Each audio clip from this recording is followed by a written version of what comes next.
Hey, how are you? I'm doing good, Miss Allison. How you doing? Good. Staying sane or trying to stay sane in this quarantine time. I know it. I know it. I know it. Family's doing well. Yep, everybody's good. We're doing Praise a God. lot of like running and baking and lots of eating, movies. That sounds about right. You sound How like about every you? American right now. Right, exactly. I tried to like transition it now and do some healthy baking. There you So, go. There you go. yeah. So, anyway, thank you so much for making the time to be on with us tonight. I'm Thank you for super the opportunity. super excited to have you as our first, interview on Instagram Live, and we featured you tonight, and we're excited to hear about your journey and your rep your work moment, and For sure. For so. sure. For sure. For sure. Well, I wanted to take it back. Being a teacher myself, I wanted to take it back to the beginning, and when I was doing my research about you, I kind of noticed that you started at a really young age, and I love to see students who are focused and passionate at such an early age. And seeing that you even attended a sports broadcasting camp, I thought was pretty cool. And just, how did you know at such a young age that this is what you wanted to do? Well, I think it's interesting. You talk about being an educator. My mom is an educator as well. She works with kids in the child study team. And my stepfather himself is a music teacher. So, I come from, a background of educators, but I also come from a background of, you asked how I knew what I wanted to do, being around a family of entrepreneurs as well. My family, ran and operated a shoe store and a sneaker store in Harlem. So for me, being around just the scene where you were having sneaker releases with people, that kind of just fueled it. Like, this is what I wanted to do. Even aside from being like around basketball players or like the Wayans brothers who used to come in and shop in the store. Like, we had a shoe store and we had a sneaker store. Norman Richardson is in the building. What's going on? I also see Jared Greenberg, Hofstra's in the building. I just, Dizzy Gillespie, jazz musician, used to come around the store and spend time with the family and stuff like that. So, I came from a perspective of just, creating a user experience, and I carry that into, the way that I conduct my interviews. You want to make it memorable. You want people to come back, but you still want to have the nuts and bolts and nitty gritty. So, by the time my opportunity came around with the Nets as a kid, I took that opportunity and ran with it. And, here I am still building. Yeah, it's amazing. Did you have anyone that you looked up to, any sports broadcasters that kind of shaped who you are today? It's interesting. Actually, before, basketball was my interest. Just being around the game. My uncle was a commissioner of a league in New York City called Citywide. So, like, anybody who came out of the city played, New York City and knew my uncle. That was the foundation between the sneaker store and then the shoe store. But then in addition to that, I actually fell in love with just the craft of journalism and the process of an interview. And, a person who stands out to me is Ed Bradley from 60 Minutes. When I look at people and their ability to conduct or craft a perfect interview, that was somebody that I admired a lot. I used to, spend time after church, after the NBA on NBC was on and the Sunday night game was on. Well, before the Sunday night game, I watched 60 Minutes. And, some of the legends that Ed Bradley interviewed, I really was fascinated with the word why. He used why to his advantage in a way that, heck, he used why on his steak seasoning. He was just very good and very crafty, and just the way he went about his interview, and he was somebody I admired a lot. Right. Kind of more casual and just made things easy. He was somebody who made it easy. You were easy to talk to, or For he was sure. easy to talk to. For sure. For sure. Nice. And tell us a little bit about your journey. What are some experiences, whether it be in your education or, that kind of have helped shape you into who you are? Well, it's interesting. You bring up, my childhood. I'm actually more pleased with my body of work as an adult than probably as a child. The childhood just definitely gave me, the experience and gave me the understanding my purpose and my purpose being bigger than me. But I think bigger than that.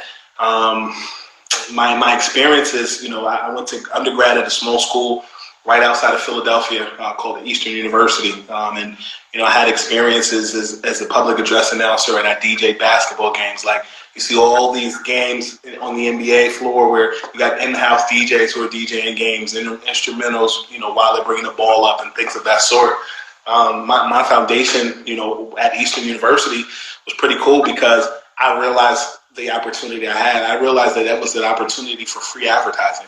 You figure you announce the games. I was going back and forth from home and bringing mixed CDs, and people wanted to buy them. So, I used that as free enterprising. Not only was I, selling mixed CDs, making ringtones for people's phones. I was using it as an opportunity. I had a wholesaler. I used to sell jerseys in my dorm room back when throwback jerseys were popular.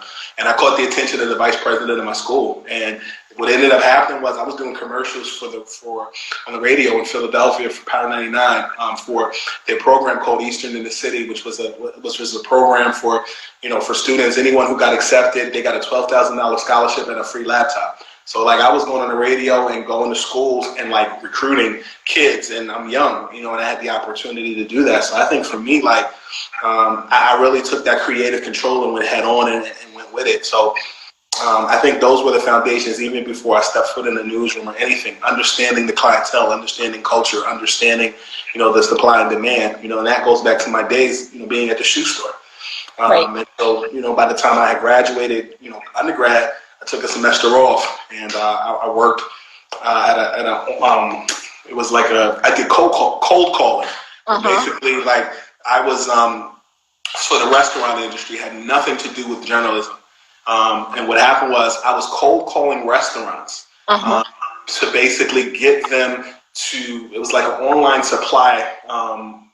This was before apps and everything really, really got head on. And so anybody, I was a commission-based job where basically I was getting chefs to buy into this product and, potentially sell in Manhattan. And, that cold calling process, got me in, even in between that, working at Victoria's Secret, working in a stockroom, working on the floor and learning just supply and demand in that regard. And, cleaning rooms at a hotel, that was even before I started at Hofstra. So by the time I got to Hofstra, it was really just buckling down and doing what I needed to do. And, from there, Source Magazine, CBS, Respect Magazine, Basketball Society, and I'm now a senior writer at Heavy.com, and I have a podcast called Scoopy Radio, which garnered 2.1 million streams last year. So just a journey, and I'm having fun with it. Yeah, that's amazing. And it sounds like we've had some similar experiences. I worked for The Gap for 10 years, and I did some cold calling myself, and I guess it just boils down to learning how to talk to people, making people feel comfortable. Sure. And, things just become a lot easier. Sure. And that brings me to this point. I'm skipping a little bit ahead, but something that stuck out, I was doing a little research, and I think I saw this quote that you had posted on your Instagram page, and I just wanted to share it because to me it speaks a little bit about the person who you are and, what makes you successful. So it was speak to people in a way that if you died tomorrow, you'd be satisfied with the last you said to them. So I wanted to see, how do you live out this quote in everyday life and, in the competitive sports broadcasting world? Well, I think in this business, particularly in journalism, you're dealing with people on a day-to-day, so, you're and referral, you never know. For example, I had Shaq on my podcast at the beginning of the coronavirus pandemic. I picked up the phone, texted him, yo, you trying to get on the podcast? Yeah, I'm trying to get on, so it's like the conversation, these were years and years of having conversations with him about different things. And it kind of ties back to something, my grandfather, who started my family business, moving from Florida to New York, shining shoes and then opening a shoe shine stand and then a shoe store.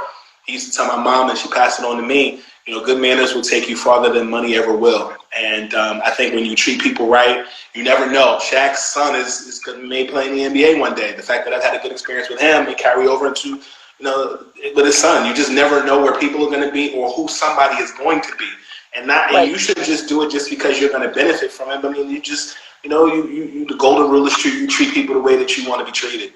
And I try to live by that. Everybody doesn't live by that, but those are some principles that I live by. So, my grandmother passed away recently, and she was somebody that, thank you. She's somebody that, for me, I learned a lot from. And a lot of us younger people say this, you give people their flowers while they're living. And I try to do that every day in my experiences with her. And I feel like, that kind of ties into the quote you asked me. You give people their flowers while they're living. And you treat people the way you want to be treated. Right, right. And that's my number one rule in my classroom. It's hanging, I teach third grade, and I think that's why, you've gotten so successful. People trust you. You're authentic. You're real. You're consistent. And that's, some definite important things that we need to be successful.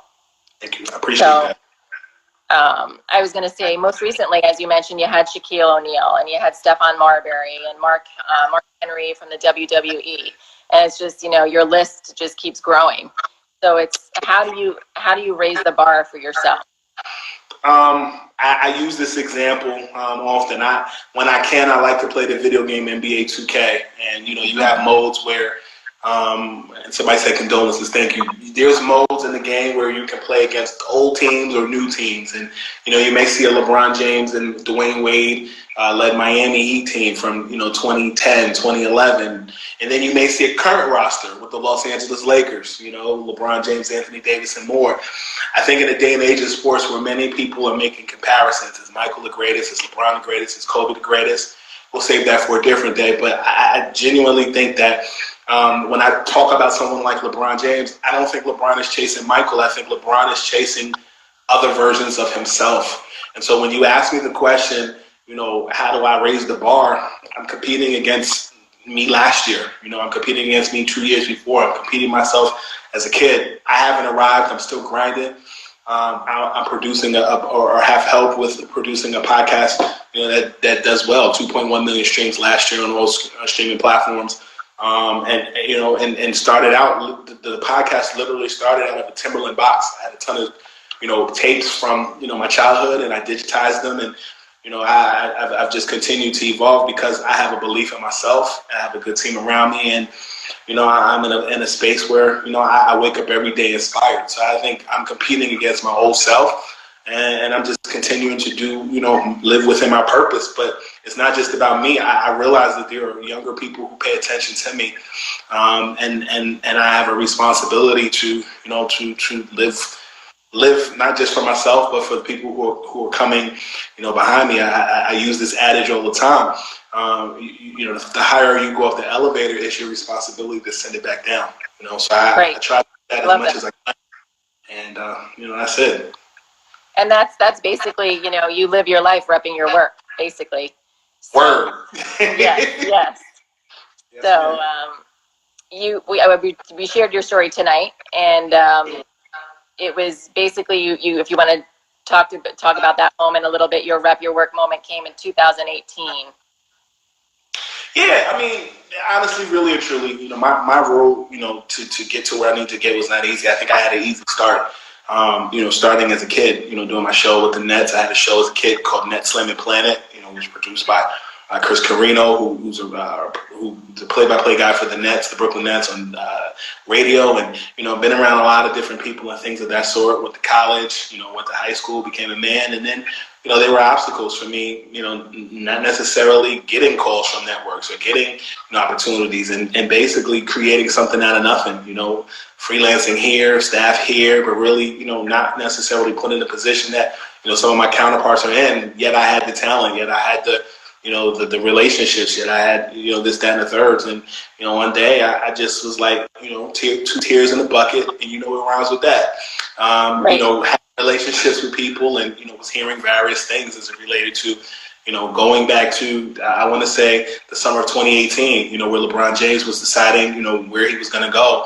I had gotten some calls from some people in the know, and, know that he had to let some sponsors know about, his decision after, his last season with the Cleveland Cavaliers, after his second stint, and, put it out there, that LeBron James, 95% sure that LeBron was joining the Los Angeles Lakers. And, there was supposed to be an announcement with Space Jam and a trailer that, things moved around and things changed. And then, he ended up signing with the Lakers. And then there were some other things that I had heard. I had heard that, there was a plan that Kevin Durant would potentially join the Lakers. That didn't happen. I was wrong about that. But what I was right about was Anthony Anthony Davis had been on that train since September and October of 2018. And was getting calls about Dennis Smith joining the New York Knicks. Knew Kyrie Irving was joining the Brooklyn Nets, and just the more and more you put out work and the more you're visible, the more and more people tell you.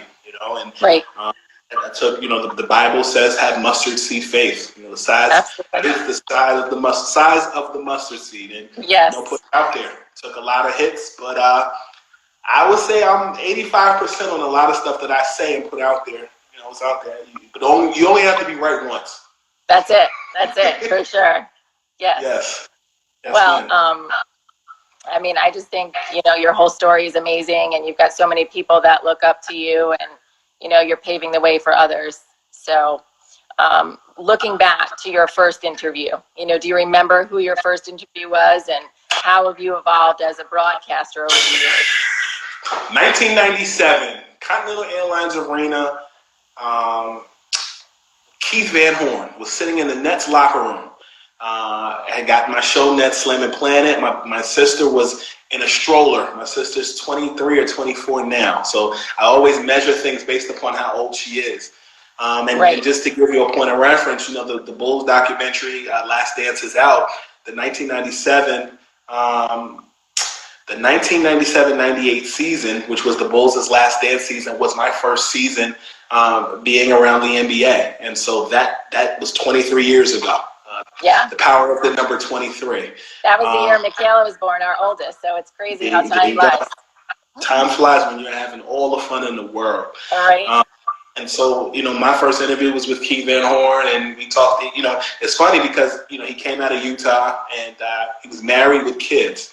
And I just thought that was interesting. I didn't look down on it, but at that point, John Calipari was the head coach and the vice president of the basketball operations of that team. You had guys like Sam Cassell, Jason Williams, and more on that team, and it was an opportunity, and I ran with it.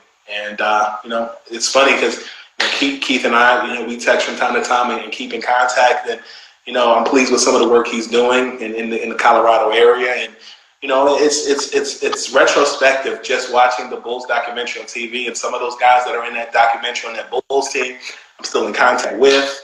And it's pretty cool. I'll never forget the time I met Michael Jordan in that locker room. And, most people don't get those opportunities at 12, and I'm grateful. Right. Absolutely. And did you do something different, or are you doing something different? Back then, were you writing down questions, and now when you have your guests, is it more conversational? How have you evolved? Well, I'll be honest with you. My mom helped me write a lot of those questions because she didn't trust me being off the cuff. But to be transparent with you, a lot of times, when I'm doing these interviews and they're phoners, I have an app on my phone where I can record interviews, and then we take those MP3 files and we edit them and all that good stuff for podcast purposes. I'll say that a lot of these questions are off the cuff, but I think that there's a lot of reps that go in from 12 to I'll be 35 at the end of this month. And, I think that the reps were there. I read a book by Malcolm Gladwell where it talks about having, I think it's 10,000 hours of outliers. It's 10,000 hours of, and that makes you an expert in your field. I don't get a lot of time to read a ton of books, but I remember after graduation, as I was figuring my next move from Hofstra in grad school, I took time to skim through that book, and that really stood out. And I think that what's changed is just consistency, age, and just more and more experience, but I'm not comfortable. Right. And at this point, you've become, a master at your craft. So things are just natural for you, and you're talented, and you're great at what you do. So thank you. I appreciate that for real.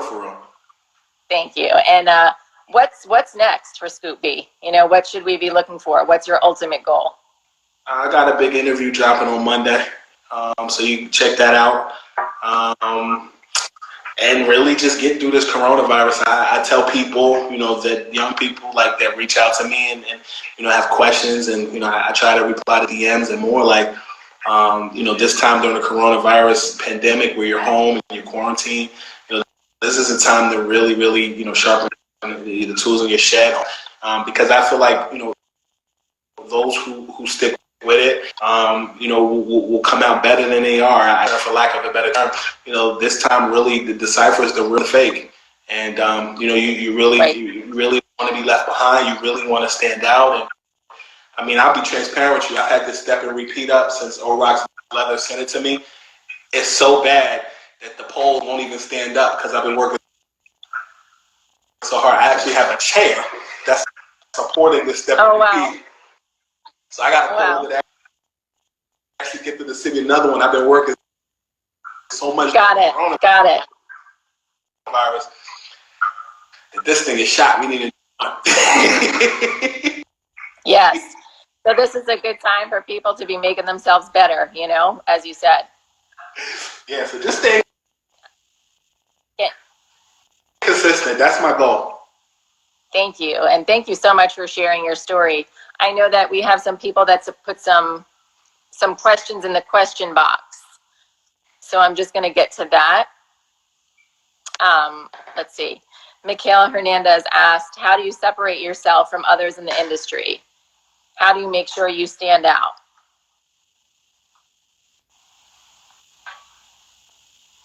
I don't know if it's the connection. I don't know if it's, I can, it's a little laggy.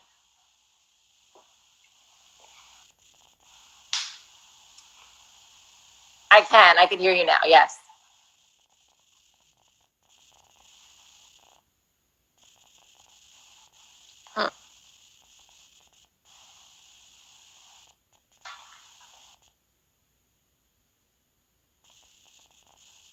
Oh no.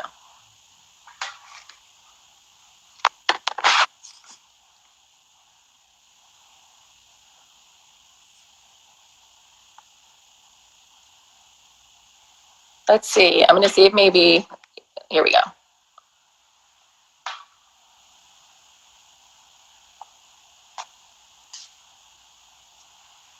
Hopefully it works this time.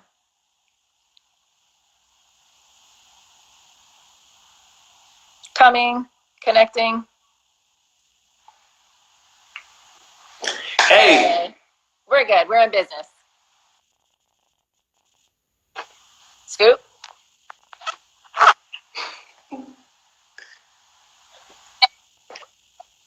Hear me now? I can hear you now. Yep, can you hear me? Yes. Can you hear me? No.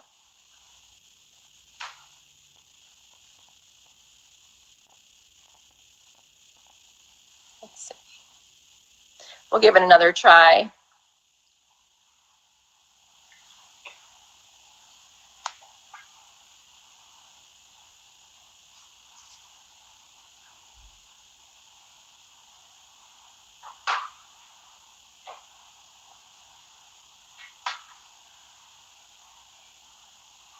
Yo. Can you hear Yes. me? Yes, I can.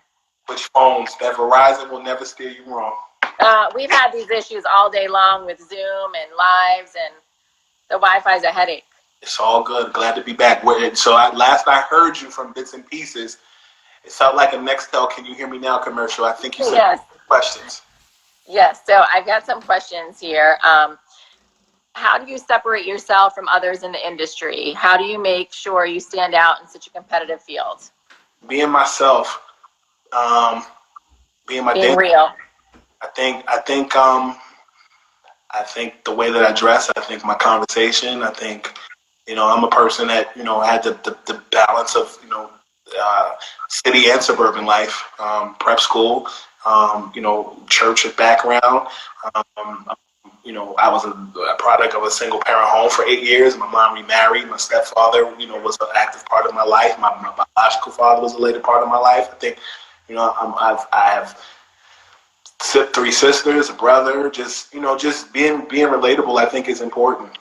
Understanding where people are coming from. That's all a big part of it. Right. That'll definitely take you far. Yeah, for We sure. have another few questions. Let's see. Are there any interviews that you wish you can go back with what you know now? I don't know if interviews is maybe it. I think how I handle the situation. I think I wish I could do it differently. I think Sometimes in the heat of the moment, you're thinking fast, or you're trying to get that click. Maybe you spend more time, delving into a topic. I use this phrase all the time. The home cooked meal is often better than the fast food. And I think if you're trying to be authentic and more, you may like that smothered catfish. Yes, you enjoy it more. Than just running the Wendy's. So I think if I can go back, maybe slowing down sometimes. Right, and enjoying the moment, or exactly. Yeah, for sure. Yep. We'll go with one last question, and let's see.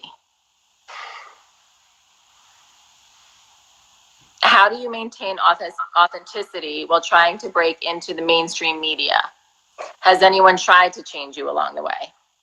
Yeah, there's people that say, dress this way, you should put this on, you should do that. And, I went through a phase where, it was suits and ties and bow ties and more. I think certain things that changed. 2016, I was at CBS, and, during that time, actually lost my hair, developed alopecia. And I realized the importance of, it's great to have success, but success will kill you too, because right. At what cost, right? Yeah, I love what I do, but I think having a turn-off switch. Right.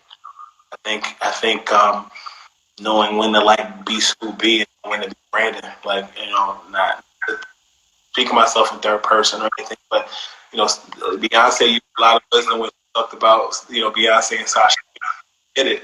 You right. just turn on and turn off, and but sometimes those things blur too. Right.